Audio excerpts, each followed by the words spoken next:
ओम शांति। कर्मों का फल देखिए। देखते देखते 4 बहुएं गूंगी और बहरी हो गईं। यह देखकर आप भी बुरे कर्मों से डरने लगेंगे। बुरे कर्म का बुरा ही नतीजा होता है और अच्छे कर्मों का परिणाम अच्छा होता है।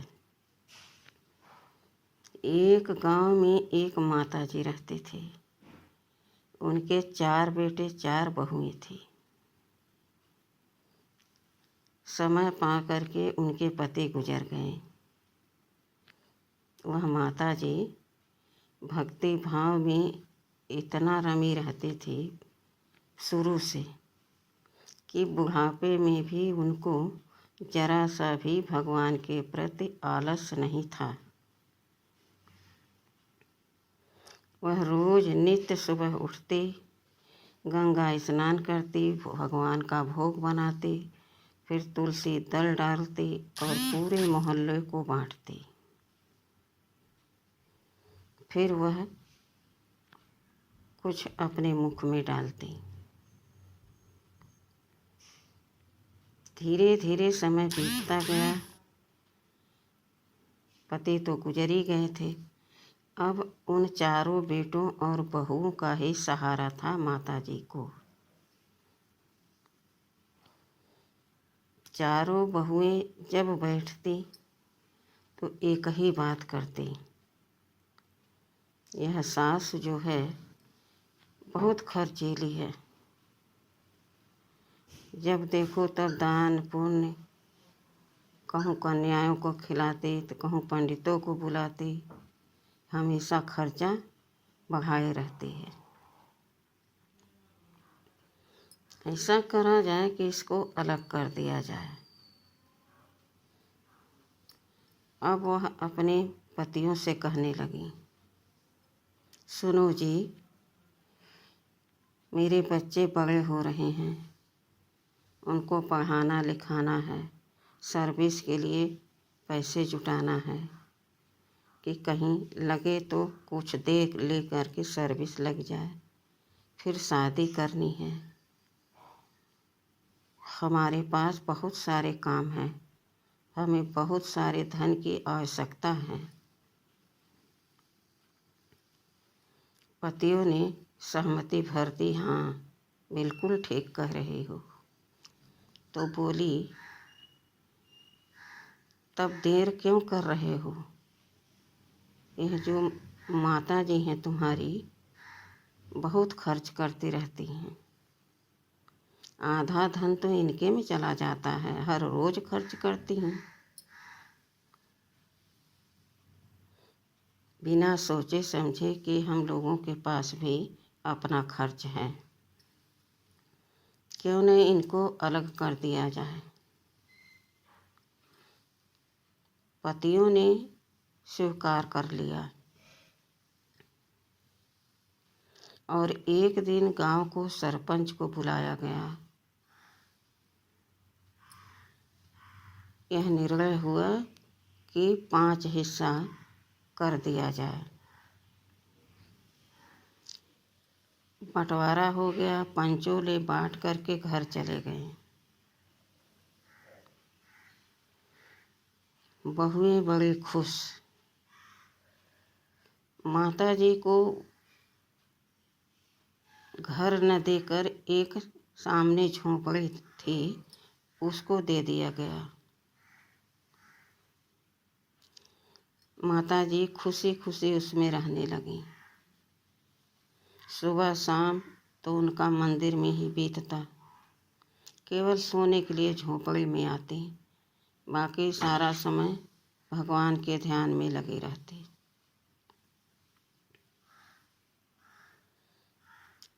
माता जी ने सोच लिया, अब मुझे इसी तरह से अपना जीवन निर्वाह करना है। यह प्रार्थना करती मंदिर में जा कर के, ये भगवान मेरे परिवार की रक्षा करना, मेरी मदद करना। एक दिन एक नवयुवक 20 साल का आया, दरवाज़ा खटखटाया।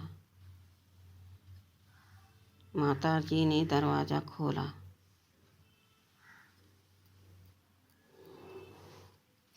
तो कहने लगा कि मैं आपके मायके से आया हूँ,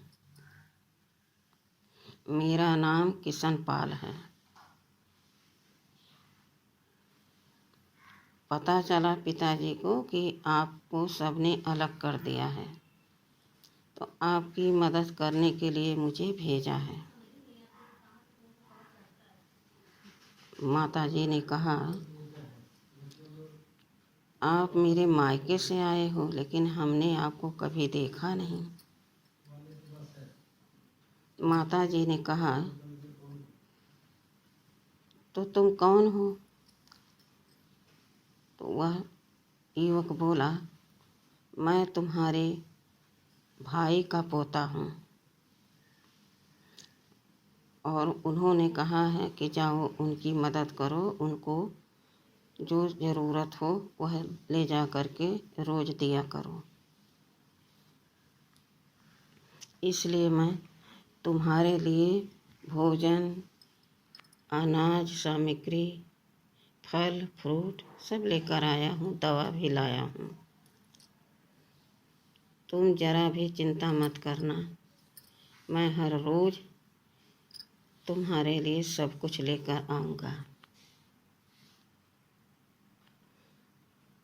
माता जी ने कहा, बेटा मैं तुम्हारे लिए भगवान से प्रार्थना करूँगी कि तुम्हें सुख समृद्धि सब कुछ प्रदान करें। माता जी ने गुड़ दिया, पानी दिया। उस युवक ने पिया और प्रणाम किया, चला गया। यह क्रम चलता रहा। माता जी विचार करने लगी, मेरे चारों बेटों ने मुझे छोड़ दिया, चारों बहुओं ने मुझे छोड़ दिया, अब तो मुझे भगवान का ही सहारा है। भगवान ने ही मेरी मदद करने के लिए मेरे मायके से भेज दिया है किसी को। माता जी रोज गंगा स्नान करती, भोग बनाती, तुलसी दल डालती, प्रसाद बांटती पूरे मोहल्ले को। उनकी पूजा पाठ में कोई कमी नहीं आई। माता जी ने यह व्रत और पक्का कर लिया कि भले मेरे चारों बेटों ने बहुओं ने मुझे छोड़ दिया, अलग कर दिया, लेकिन मैं भगवान की भक्ति नहीं छोड़ूंगी।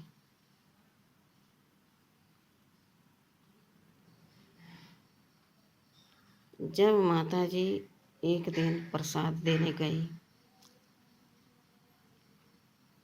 तो पहले तो वह कभी नहीं लेती, दूर कर देती थी, लेकिन अलग होने के बाद भी माता जी के अंदर एक जिज्ञासा हुई कि अब मैं अलग हूँ, आज मैं प्रसाद दे देती हूँ, शायद मेरे बहुओं का, बेटों का बुद्धि फिर जाए। जैसे माता जी ने बहुओं को प्रसाद देना शुरू किया, बहुओं ने मुँह फेर लिया। माता जी चुपचाप चली आईं, भगवान के मंदिर में बैठ करके उनसे प्रार्थना करने लगी, अपनी बातें कहने लगी। बुढ़िया को देखकर चारों बहुएं बहुत दुखी होती, आपस में बात करती, हमने तो इसको अलग किया कि इसको भोजन पानी का तकलीफ़ होगा, दवा दारू का कोई प्रबंध नहीं होगा तो यह बुढ़िया जल्दी ख़त्म हो जाएगी और झंझट से मुक्ति मिल जाएगी। लेकिन यह बुढ़िया तो दिनों दिन स्वस्थ होती जा रही है। चारों बहुएं रोज यही बात करती।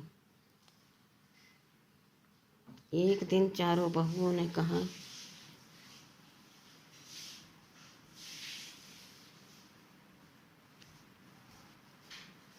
कि चलो देखा जाए क्या है कमरे में। चारों घर में घुसकर देखने लगे। बहुत सारा सामग्री, फल फूल, दूध, दही, साथ में दवा,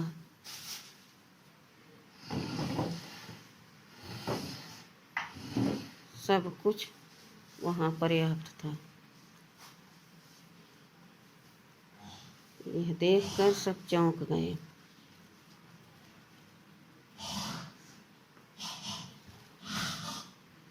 चारों ने प्लान बनाया, चलो सारा सामग्री उठा लेते हैं। और सब सामग्री उठा करके घर में लेकर के चले आए।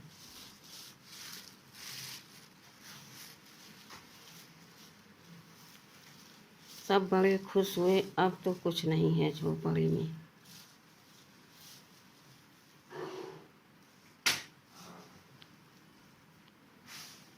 लेकिन कहा गया है, जिसको राखे साइयाँ मार सके न को, बाल न बांका कर सके, चाहे सारा जग बैरी हो, उसके साथ स्वयं उसका रक्षक खड़ा था, जो किसी को इस बात का विश्वास नहीं था। सब उसको ढोंगी कहते थे, सब दिखावा है। स्वतंत्र हो गए कि अब न कुछ रहेगा और न आगे बात बढ़ेगी। अब तो इसको मरना निश्चित ही है। भूखे भजन हो गोपाला की कहानी आ गई। बहुत पूजा पाठ करते, बहुत भक्ति करते। अब देखें कैसे करती है।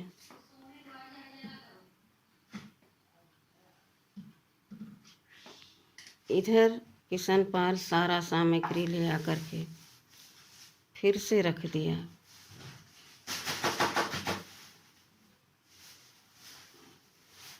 फिर उसी तरह से भोजन बनाया, तुलसी दल डाला और पूरे मोहल्ले को बाँट आए। पता ही नहीं चला कि यहाँ किसी प्रकार की कोई सामग्री, कोई वस्तु की कमी है।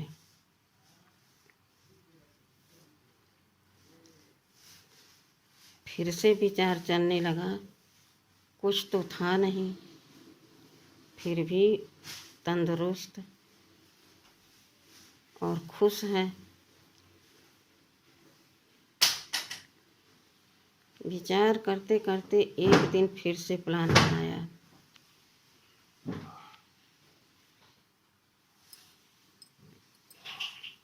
फिर चल के देखते हैं क्या है। फिर सबने एक अपना गणमंत्र विचार बनाया और सारा सामग्री उठाया। जैसे सामग्री उठाया उसमें तुलसी दल पड़ा था और निकाल करके सारा सामान तुलसी दल सहित नाली में डाल दिया।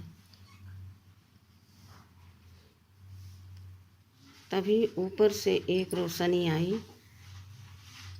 चारों के हाथ पांव हिलने लगे, कांपने लगे। धीरे धीरे आँखों की रोशनी कम होने लगी। आवाज़ धीरे धीरे कम होने लगी। यह महसूस करते हुए सब अपने घर के आंगन में जा कर के चारपाई पर बैठ गए और कुछ ही क्षणों में एकदम आवाज़ बंद हो गई। आँखों की रोशनी एकदम गायब हो गई। अब चारों बहुएं आंगन में बैठी रहती चारपाई पर। सारा काम उनके चारों बेटों को करना पड़ता।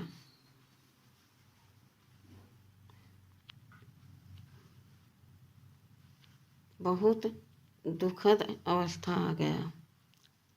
बच्चे रोते, दादी मेरी माँ कब मुझे देखेगी, कब मुझसे बात करेगी। दादी तरह तरह की कहानियाँ सुनाती और कहती, बेटा भगवान से प्रार्थना करो, सब ठीक हो जाएगा।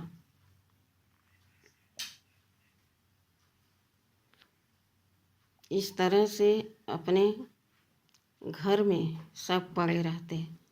सारा काम चारों बेटों को करना पड़ता। धीरे धीरे यह बात गांव में फैलने लगी। बूढ़ी माता गंगा स्नान करने जा रहे थे, तभी किसी ने कहा, माता जी आपके घर में कुछ अजीब सा हरकत हो रहा है। माता जी ने कहा, क्या हो रहा है? लोगों ने कहा, तुम्हारी चारों बहुएं गूंगी बहरी हो गई हैं, आँखों से अंधी हो गई हैं। माता जी चुप हो गईं, स्नान करके आईं और गंगा जल लेकर के आईं। जब घर पर आईं, अपनी झोपड़ी में गईं, अपना पूजा का सामान रख दी और गंगा जल लेकर के अपने घर के आंगन में आ रहीं। देख रहीं वहाँ लोगों की भीड़ लगी है। एक अजीब घटना घट गई है कि देखते देखते चारों बहुएं गूंगी और अंधी हो गई हैं। सारा काम उनके लड़कों को ही करना पड़ता है। उनके पोते पोतियाँ इधर उधर रोते रहते हैं। माता जी फिर लौट करके घर में आईं, अपने चारों लड़कों को बुलाईं और कहा, किसी महात्मा को, किसी सिद्ध पुरुष को बुलाओ, जिससे पता किया जाए कि इसका उपचार क्या है। तभी एक महात्मा पहुँचे हुए उस गांव में आए। वो त्रिकालदर्शी थे। उन्होंने भूत भविष्य वर्तमान तीनों को समझने की शक्ति अर्जित कर लिया था। माता जी ने बहुत जिज्ञासा से उस पुरुष को बुलाया और कहा, महात्मा जी, मेरे घर में बहुत अनहोनी हो रही है। पता नहीं ऐसा क्या हुआ, मेरी चारों बहुएं गूंगी और अंधी हो गई हैं। अब मेरे लड़कों पर बहुत बड़ी समस्या आ गई है।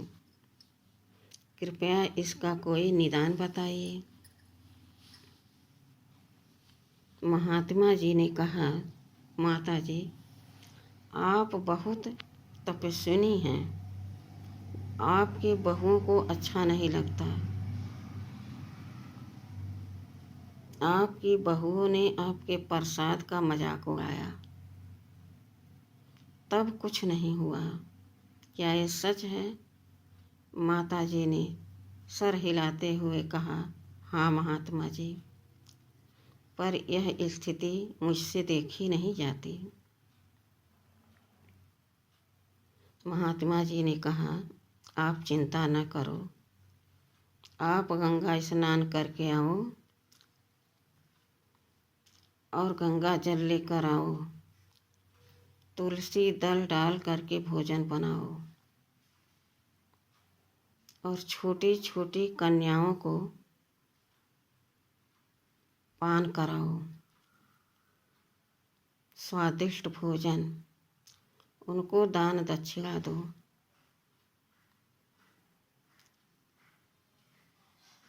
और उसके बाद वही तुलसी दल डाला हुआ भोग अपने चारों बहुओं को पान कराओ।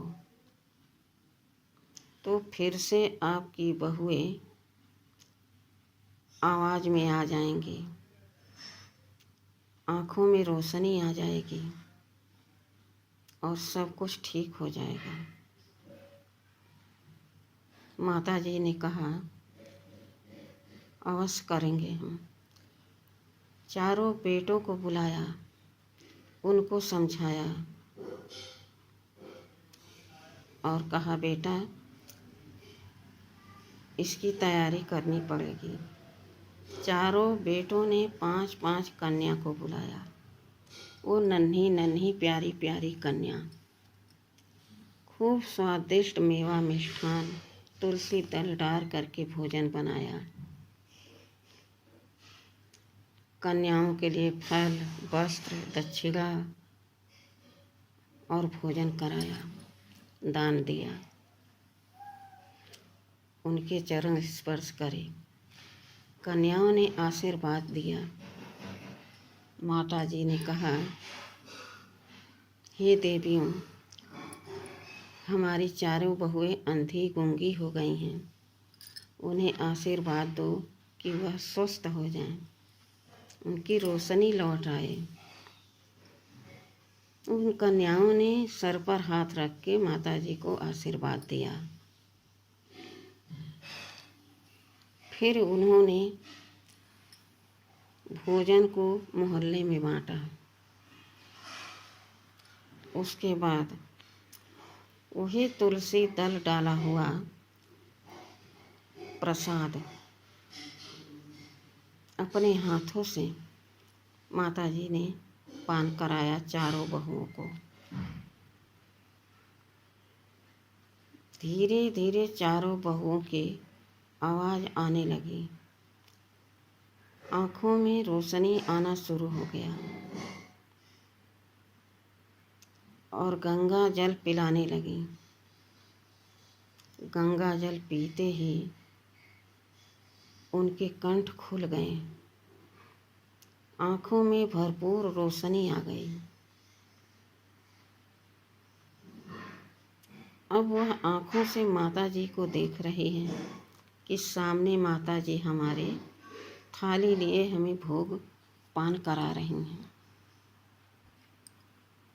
यह देख कर चारों बहुएं माता जी के चरणों में गिर गईं और माफ़ी मांगते हुए कहने लगी, माता जी, हमने बहुत बड़ी गलती की, इसकी सज़ा हमें इतनी बड़ी मिली। अब मैं आपसे वादा करती हूँ, कभी भी आपके प्रसाद का, आपका अपमान नहीं करूँगी।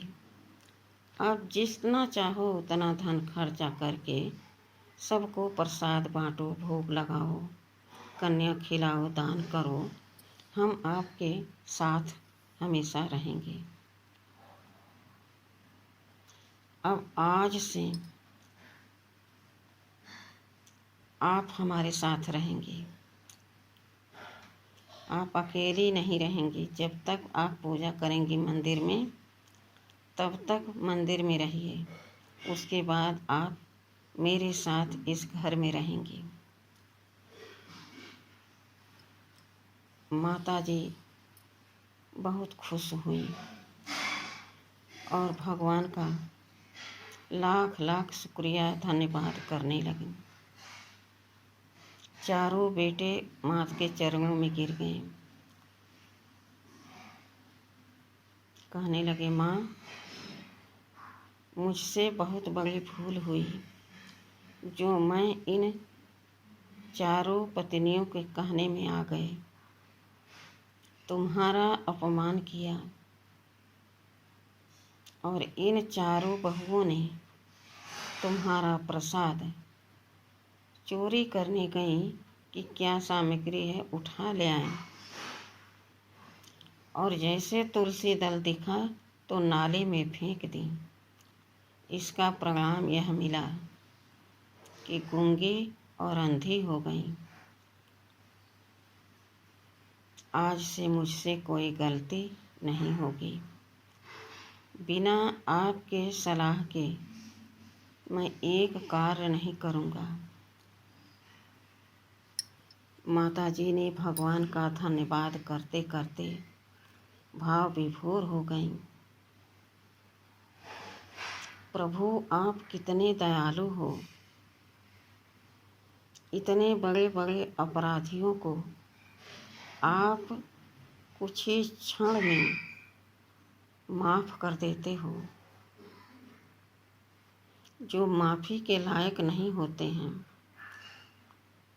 साधारण मानव अपने हृदय से कोई किसी से गलती हो जाए तो माफ़ नहीं कर सकता, क्योंकि उसके पास यह उदारता की शक्ति नहीं होती है। वह सदैव यही देखता है, मेरे जैसा अच्छा श्रेष्ठ कर्म करने वाला कोई नहीं, मेरे जैसा धनवान कोई नहीं, मेरे जैसा सुंदर कोई नहीं। सोचता है सारी जिम्मेवारी हम संभालते हैं। लेकिन आज समझ में आया प्रभु कि सारी जिम्मेवारी आप संभालते हो, हम तो निमित्त मात्र हैं। केवल साक्षी दृष्टा होकर मैं इन कर्मेंद्रियों से कर्म करता हूँ। कराने वाले आप हैं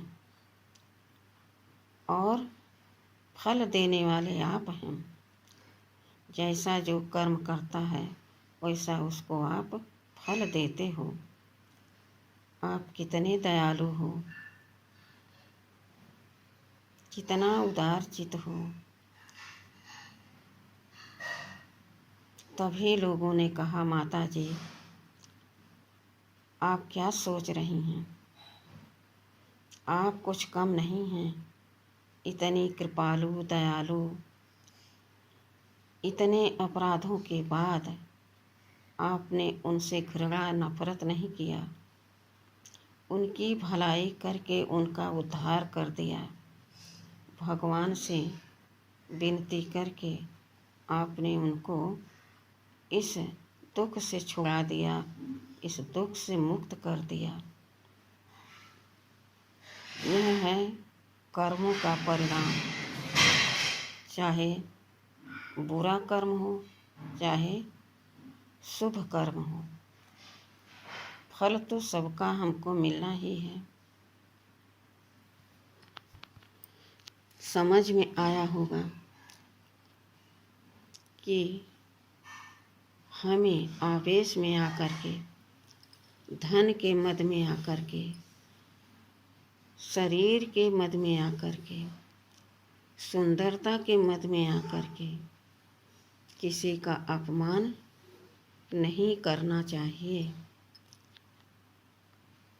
यह सदैव याद रखना चाहिए, कुछ हमने श्रेष्ठ कर्म किया जिसका फल आज हमें अच्छा अनुभव हो रहा है।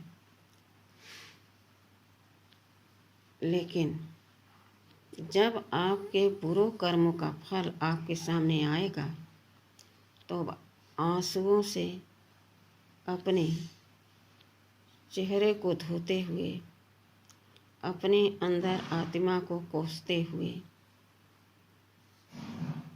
एकदम उदास, निराश, कमज़ोर अपने आप को महसूस करेंगे।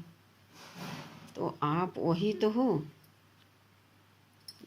विचार करो कि कुछ क्षण पहले हमको इतना सुख का अनुभव क्यों हो रहा था, और अभी इतना दुख का अनुभव क्यों हो रहा है? यह कर्मों का खेल है। कर्म प्रधान विश्व रचि राखा।